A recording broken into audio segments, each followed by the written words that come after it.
just kind of finished playing with a little bit of the background and the fonts. And so I did want to show you a couple other things you might have seen at the very end of that last video was I flipped the image where you see it's going sideways now. So how you do that is you click on your image and then this little rotate guy will come up here and then you can rotate it however you want. So sometimes you'll see some texts that are done that way. That's how you do it. You just put it right there and then look at that, completely different design, right? I absolutely love that. You can also do, which is kind of cool.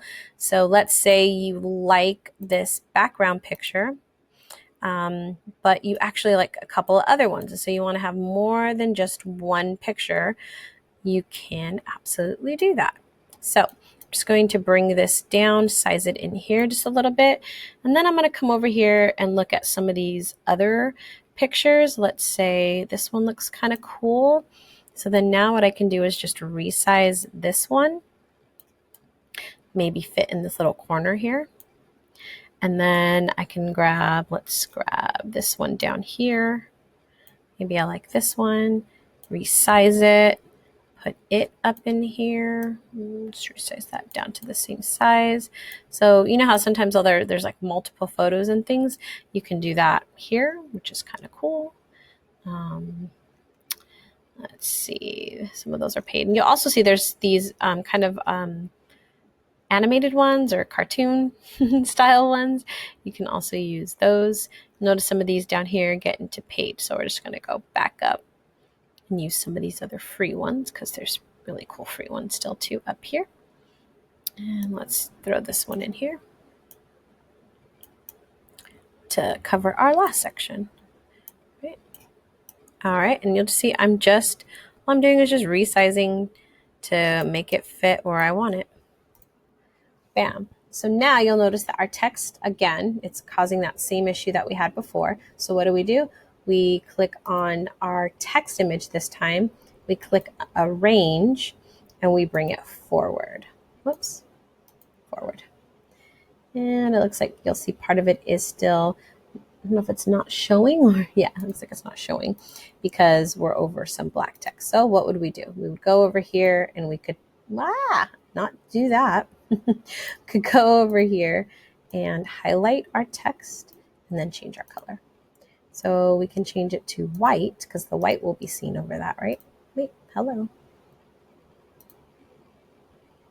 There's the white. And then the same with this one. We can change this one all the way down, make those all white. Okay. And actually I'm going to click on that and send this back there. Perfect. Now we probably would change it to another color because that's still really light on that. But we can go in and the kind of cool thing is, let's say I want to fade out these three pictures like this bigger picture is. If I hit click on one and then I hold down your shift button, it'll start to group these images together. Okay, now I don't want to group those, so I'm going to click out of that. I do want this one, and then I want to come down here to this bottom one and click that. You'll notice that it has this outside border now.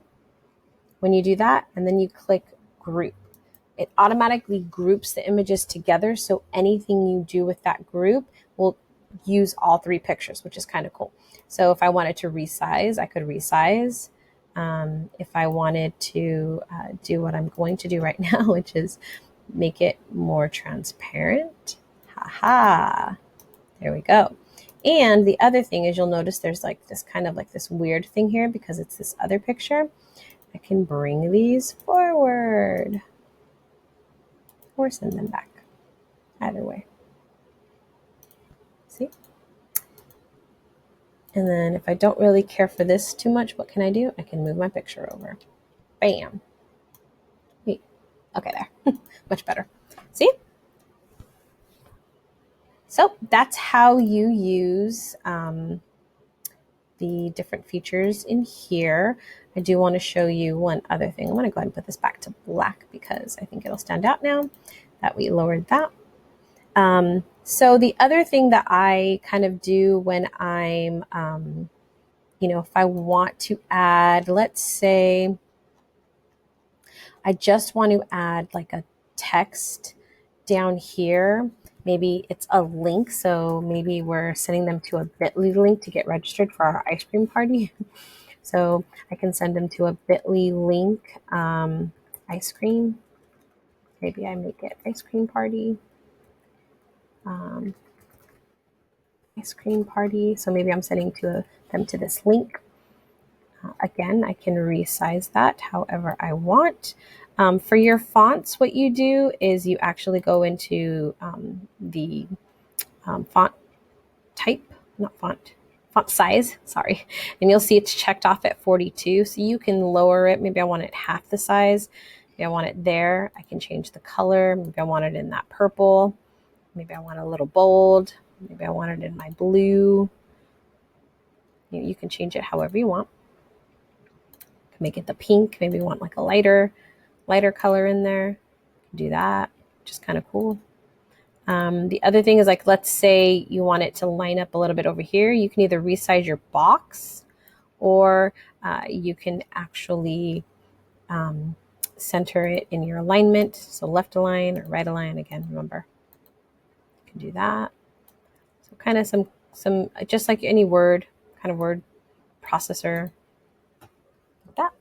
Let's say I want to get even more fancy. I'm going to do some shapes. Because again, remember, there's all kinds of different things in here. Shapes is something that I use quite often. And I'm going to use this little box.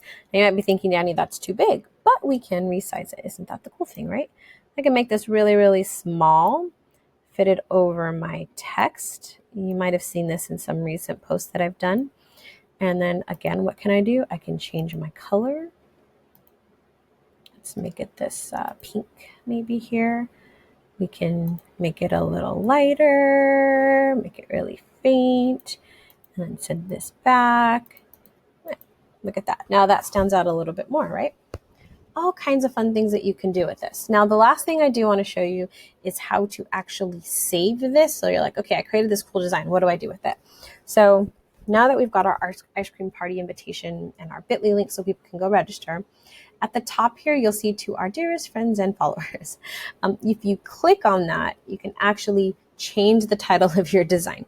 This will also be the title of your image when you save it. So if you're saving it on your computer or something like that, you want to save it to a name, obviously, that you are going to recognize.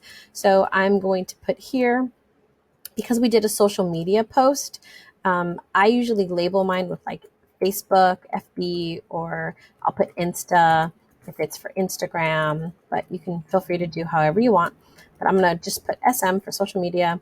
I'm going to do an underscore because that's what I like to do. And I'm just going to put ice cream. Not ice cream. Ice cream invite. Again, you can change this how you can type whatever you want when you're done. Just click done. You'll see it changed it. And then you can share it, which is kind of a cool thing. So you can share it with people. Because I have the team, they have this edit option. I can put it on social immediately. I can create a link to it, or I can embed it somewhere, which is kind of cool. But what I want to do is download. I want to show you how to download. Because what you do is once you create your images, you download them to your computer. So it automatically comes with the PNG, which is they say is recommended, but PNG is a great file type if you're looking for something more of a print or something more of like a website or something. But just a regular JPEG or JPG would actually work fine if you're posting on Facebook or any of the other social medias. They do have a new animated kind of feature. It's still in test mode, let me just say. But you can also do PDF, standard and PDF print. So if you did create like your PowerPoint slides and you want to run those off, or if you're creating your ebook or magazine, you can do those types as well.